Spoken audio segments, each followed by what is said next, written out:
tonight with the Grand Rapids-based black metal band Dakhma. How are you guys doing tonight? Going well. Excellent. Let's just start by having you introduce yourselves and your role in the band. I'm Dylan, and I play drums. I'm Claire, and I do vocals. Derek, play guitar. Jimmy, I play guitar/bass. All right. I don't know if you guys remember this, but I think you were my very first in-person interview, which is pretty cool. Yeah. Since then, there's been lots of changes. Let's start with lineup changes at that time. I know John Cates was just on his way out of the band just because of relocation. Mm-hmm. Since then, why don't you walk us through the lineup? Well, we stayed a three-piece after John moved to Detroit. I don't remember exactly how long or the time frame of that, but yeah, there was definitely 2 albums we did as a three-piece. And then just personally for me as a guitar player, it was kind of challenging to continue the same writing style I had while being the only stringed instrument in the band. There was a lot more I wanted to do, but you know, as one person you can only do so much, so started looking around for a second guitar or a bass, and got in talks with Jimmy, and he was doing both, so that worked out pretty well.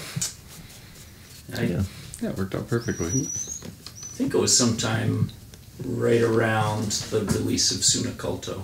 Mm-hmm. Yeah. You did that show down at the workshop, which is somewhat of an album release. Yeah, I think that was ours. I know that was the first time I was aware that you were with the band.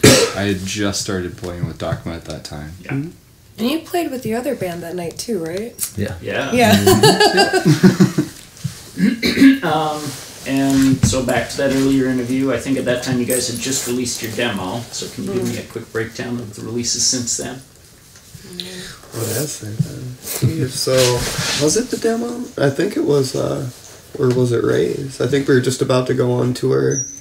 Well, Ray's we put did out not the tape. have John Cates on it at all. Yeah. But must have been in between, something like that.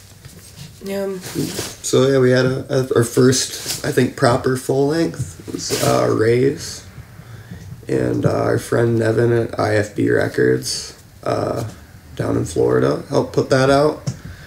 And I don't know, did a couple tours on that. And then our most recent full length, Suna Culto, came out somewhere last year. When was it? Yeah. January of last. I think January it was. of last year. Vinyl release was January. Yeah. Oh yeah, we'd self-released a tape too, a tape version. It was a couple months previous.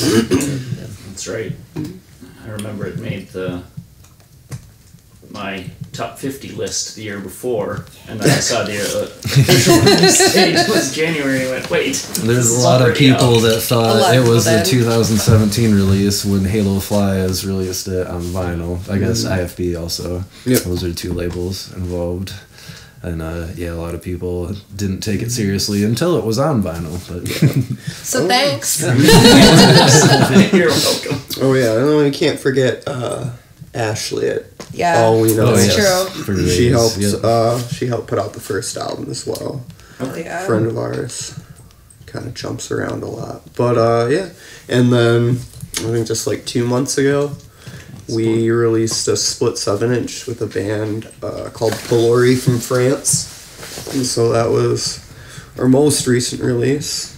All right. So yeah, I guess we have demo, 2 albums, and a 7-inch. Yeah. All right. I'd say your sound has also evolved a fair bit since then. Can you talk us through that evolution? I mean, I think it was just natural. Yeah. I think our interest started leaning more towards black metal. I think that aspect of our sound had always been there. And I think we thought it was maybe more challenging, or like a more interesting way to express what we had already been kind of like hinting at. I know for me personally, Suna Culto, we wanted to make it like as difficult as possible, I guess. You know, keeping it essentially 2 20-minute tracks, and like for me personally, I was like, I wanted to like, it was pretty much like a stated goal that like we wanted to try and make like the most challenging, like I think physically as possible. Yeah. And we've done that. And so now I think the next album is going to be an even more distilled version of what we were doing with Sunaculto. It's definitely cutting down the song length a little bit, but not much. It's like practice. We'd be like, okay, well, we played that song once. Now let's take a break. It's like, okay.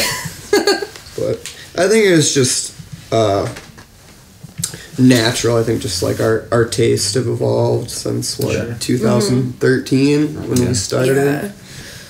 Like I got really attracted to like way more screaming and like extended and longer vocals, and it's just like kind of what Dylan was saying, like the challenge, you know what I mean, was like a lot of fun. I was like, all right, like let's see how long I can be this loud, because they're not gonna stop playing anytime soon. So yeah, I don't know, I think what do you say? Yeah, I think especially on the demo, it's most visible that there's a fair bit of crust. And I don't know that that's completely gone yet, but it's the balance is definitely it's shifting. The needle's shifted a fair Yeah. bit. And so we've been talking about Sunaculto. I did actually want to specifically I have a question about that one. And here's the mascot. The pooch. Tell me about the lyrical themes in those two tracks. There's only the two. I'm so sorry. I didn't hear what you said when she lyrical themes on Sunaculto. and on Coins. On East and Coins. Okay. I feel like a lot of my lyrical themes are kind of always the same for the most part. The two things that like really are important to me are like the environment, and just because I find it like incredibly depressing, just the way things are going with everything and climate change, and just like it's just really upsetting to me. And then also like I have mental illnesses, and so a lot of East is based around being upset about like being in the winter, thinking just in general about like weather and weather patterns, and every bad news that you hear in the winter is just like worse, obviously, and like it's really mentally unhealthy time for me and a lot of people. And that song's kind of about just like we're gonna sit in the basement and practice and wait until summer comes out, and maybe things will like look better then. But there's always like a little breakdown of like, but they're not going to. And like hopelessness and helplessness. Coins is a little bit more about capitalism. Just like struggling in capitalism, and just like the difference between being, I don't know, there's the difference between being like somebody who is religious and poor, and religious and rich, and how different those two things are, and how much they affect the political climate and things like that. And so that's kind of where the name Coins came from. And just yeah, I don't know, that pretty sums it up. Let's move on to your most recent release with the split. Just give me a rundown on that. Cover art, themes, how that all happened with the band from France, all of that kind of stuff. Well, the cover art was I think done by Jean, I believe, from, I think he's the singer of Pelori, and I mean, I guess I don't know what his thoughts were. They kind of just trying to convey, but they approached us, and they contacted most of the labels, and they did all the work. They did all the like literally, yeah. Like, I literally found out most stuff from them updating their Facebook page. I was like, oh, that's happening. Cool. Oh, this is yeah, awesome like, now. okay, cool, yeah. Awesome. Which was, like, a little refreshing, but also I wish maybe I'd been a little bit more in the loop, but that was, like, our bad a little bit, too, so. Yeah. Anything lyrically there that's different from what you've done in the past? That song's actually an older song. Kind of. Yeah, well, it's a like, reimagination yeah. of a previous song that we had recorded when we recorded our demo. Didn't include it in the demo, and we were originally going to use it with a split from a band from Canada that ended up breaking up before they recorded, so nothing ever came with it, and just decided to do like a reimagination of some similar like musical ideas that we'd used before. But yeah. I pretty much, though, use the same lyrics. Okay. So the lyrics are not so much. yeah, like they changed a little bit, just because at the time I was coming out of working with a lot of kids in foster care and stuff like that. So part of it just has to do with like runaways and people I know that are like traveling kids and stuff like that. But then, yeah, once we kind of reimagined it, I had to like make it longer. And so just kind of spoke a little bit more back to the things I was talking about with Easton coins. Like that stuff kind of came up more into it too, because I had to like stretch it out a little bit. But yeah, yeah, mostly it was actually just about like coming out of working with foster kids. That song. That's how I first thought of the lyrics for it. So. Okay. Do you want to talk a little bit about the kind of like mythos behind like, what was it, Frenzy Witchcraft? Oh yeah, so Frenzy Witchcraft was, I feel so bad because I can't remember exactly what, but it was like a term, like a native term to describe like somebody who would, and this is actually like in the psychiatry books and stuff, there's like a disorder where you can all of a sudden like black out for weeks and then like be living a completely different life in a completely different area and all of a sudden be like, wait, where am I? Who am I? Like, what's happening? Where was I? Like, where do I belong? Kind of thing.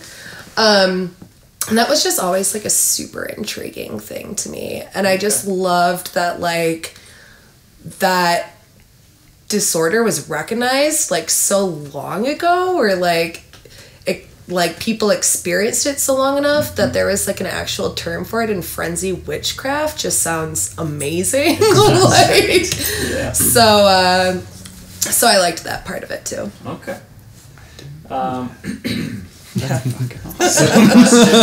know we've already talked about it a bit, but one issue you guys do cover a lot, I know, is mental health issues. And I wondered if you had any thoughts on the need for better awareness and better treatment of mental health issues here in this nation. Definitely. Like, I am honestly like, I'm 29 and like it has taken me 10 years to get like official diagnoses, any help and anything like that, because it's been made so difficult. It wasn't until I was like lost my job because of my mental illnesses. I've like bipolar and borderline, and walked into our local like Network 180 clinic that is just like a community-based mental health place, and was like, I'm pretty sure I'm gonna kill myself and I don't know what to do. And if it wasn't for them, like they got me into a facility, they paid for everything, they got me on Medicaid and all that stuff. But like, it literally took me to getting to that point after like emergency room, like records of self-harm and all these other things that literally took me to the point where like, I can't live anymore, for somebody to actually like take it seriously. Wow. And I think that there's a lot of stigma in our nation right now about like mental health, which there always has been, but like especially with certain people saying that like all these mass shootings and things are because of mental illness and stuff like that also just paints mental illness as like a violent, scary thing that a lot of people don't understand, or put a lot of blame on people that have mental illness. And so like I definitely like, I don't talk much about things before our sets or in our sets, but usually when I do, I try to kind of talk about that, and I definitely like in this interview, like I want to be open about like where a lot of like, I don't know, the mindset of the lyrics come from. And I know that like all these guys draw like on things from inside themselves that they're dealing with when they're like writing music and things like that. So it's all pretty much like the same thing. Right. I just happen to put it into words. Right. Yeah. Well, and I appreciate that, you know, I'm lucky enough to be friends with you guys. Have been for years. Yeah. I think that's awesome, and I know that you're publicly pretty open about the challenges you faced, and I think that's those kind of open discussions. I think it's really brave, and I think it's how we break down that stigma. Yeah. I just really appreciate that you do that. Thank you. Yeah, it needs to happen. Definitely. Switch gears, let's talk about the importance of DIY culture in music. Well, I don't know where to start. It's like my favorite thing. Yeah. Well, okay, just to kind of lead into it is a lot of people that are, you know, like stigmatized for one reason or another, or, you know, they don't have a lot of places to go. Right. And so that's why I kind of love DIY music, because it just happens to like draw those people in and give them like a reason to get out and go somewhere. And like usually the message is just like, you're like, well, if you're in the right spaces, you're safe here. And it's like, you know, and so that's kind of what I love about DIY. Also like the absence of like the money making machine behind everything, controlling everything. Right. The friends you make, just like the community you make, it's super cool. If you're there, you actually care. Yeah, Right. exactly. Yeah. That's what truly makes it important. I know for me, I love that it's about who you are, what you stand for, what you believe in. It doesn't matter what you look like. Yeah. I'm sure you have to look right now, but I wear a tie every day. So, you know, most days I don't look the look, but the thing is, there really isn't a look. It's, yeah. Yeah, it's So- a lifestyle. But being a DIY band, I know probably has its own difficulties. Can you tell me about the difficulties of supporting yourself as a DIY Yeah, band? that's I could show the you my difficult bank part account. is Yeah, let's all pull up our bank accounts. it's not a cheap thing to do, and yeah, when you do it yourself, obviously, like, you're the one that has to have a vehicle to tour in if Right. you want to go that route. If you want to put out releases, obviously we've had help with that from other people we've met involved in the DIY scene, which is very nice. But yeah, some bands, you know, just have to front that cost themselves too, and we've done that for tapes and CDs and whatnot. But then yeah, like all the gear, none of that's cheap, and like booking a tour, maintaining connections with people, it's just a lot of work. But Yeah. It's a I think second it's job. rewarding. It is a second job. Yeah, definitely. I like to Unpaid. refer to it as the second job that I don't get paid for. Right. Actually, So it's that's more, alright. it's more like my first job. My other job's my Yeah. second job. You have a second job to support your first job. Yeah, pretty much. That's, I feel like how it works, yeah. Well, I know it's got to be difficult because you do have to have some other income to be able to pay bills. I mean, Yeah. in this culture that we live in, we all have bills. Yeah. It's just unfortunately the way it works. So how do you arrange to take time off to go on tour? How do you deal with those sorts of things? Well, a lot of times you have to quit your job. Yeah, totally quit jobs. So, I mean, a lot of it is just trying to plan and Yeah, save definitely a lot of and planning. You get used to hope you being can broke. hope Yeah. you can find a job when you get back, or if you're lucky enough you have an employer that'll be like, well, I guess you can leave for 3 weeks. Yeah. And I just you kind of got to make a lot of sacrifices to Yeah. make those things happen. like, I want to party all night tonight because the Closet Witch, but I have to work at 7 a.m. tomorrow, and it's just like, I can't take those days off because, you know what I mean? Like, that's all I've got, so. Yeah. But yet it remains worth it. It still remains worth it, yeah. It's the best thing in the world. Yeah. What goals do you guys have for the future as a band? Well, I think we're getting ready to record another album here.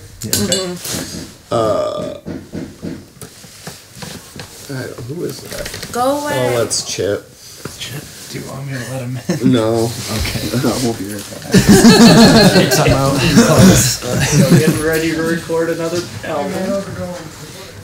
We have several new songs Okay. that have been written and are working on. Okay. Yeah. We're like halfway through us writing a song right now, so we've been working on that. We might do one more shorter song or call it with like 4 songs as a full length, but yeah, we're getting pretty close. Okay. Looks exciting. And then once we're done with that, definitely doing another tour, which haven't planned a route or anything like that yet. We want to finish this release first, but yeah. I think the tentative plan right now is that that band Pelori from France is going to come out at the end of next year. Awesome. So hopefully that gives us enough time to really Save up money. plan it out. To save up money. Yeah. Get ready. Hopefully I have our album out by then. Awesome. And Any last thoughts? What are your last thoughts? Well, I'm grateful to finally have gotten this interview together. I know, I me mean, too. You guys are awesome, and it's long past time that we got you guys on camera. I know. For sure. It took so long, but that's our bad. Well, I know some of the reasons that it hasn't gotten together earlier, and that's the way life goes, and that's totally fine. But you guys are one of the most incredible, underrated bands out there, in my opinion, and should be better known. But you're also the best people, and I'm proud to call you friends. well, thank you very much. Well, Appreciate that. I appreciate you having literally cared about us for so long. pretty It's much been since so we helpful. started, Like, I literally, like, was that like our first interview as a band? Yeah. And like, Might be. well, like, I think, well, no, we've only done other, done, like, 3. Yeah, we've only done 3. But I mean, like, It was the first though. it was the Definitely. first, and like that, like, was really motivating. You know what I mean? I think it was like a huge motivator, and so like, thank you for that. Honestly, yeah. Thank you for doing the work that you do and sharing your passion for this music that, you know, is. I'm sure there's a lot of people our age that just don't get it. You know? they hear it and they're like, I don't know what the fuck you see. There's definitely a lot of people my age that don't get it. So yeah, when you meet other people that share that passion, it's important. Yeah, I am really passionate about this music and this scene, and have no musical talent, so this is a way I can be involved and feel like I'm contributing something. And, yeah. Keep up the good work. Thank you.